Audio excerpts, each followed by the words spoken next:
ആദ്യം സമാധി ഉണ്ടെന്ന് നിങ്ങളെല്ലാം പഠിച്ചിട്ട് ആദ്യം ഈ മുസ്ലിം തീവ്രവാദികളാണ് സത്യ തീവ്രവാദികളാണ് അവരാണ് ഏറ്റവും കൂടുതൽ പ്രശ്നത്തിലുണ്ടാക്കുന്നത്. എന്റെ പ്രാണനെ ഹത്യ ചെയ്തിട്ട് നാട്ടുകാരെ വാക്യം കേട്ടുകൊണ്ട് ഇങ്ങോട്ട് വരണ്ട. അച്ഛന്റെ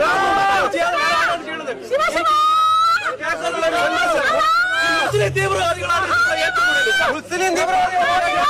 ദേവന്മാര് പറഞ്ഞെന്താണെന്ന് വെച്ചാൽ അയാള് ചാവാൻ പോണതിന് മുമ്പേ പൂജ ചെയ്ത് പിന്നെ അവിടെ ചെന്ന് ഇരുത്തി കുളിപ്പിച്ച് അവിടെ കൊണ്ടിരുത്തിയെന്ന് അയാൾ ഇതൊന്നും സത്യമുള്ള കാര്യമില്ല. അയാൾ കിടപ്പാണ്.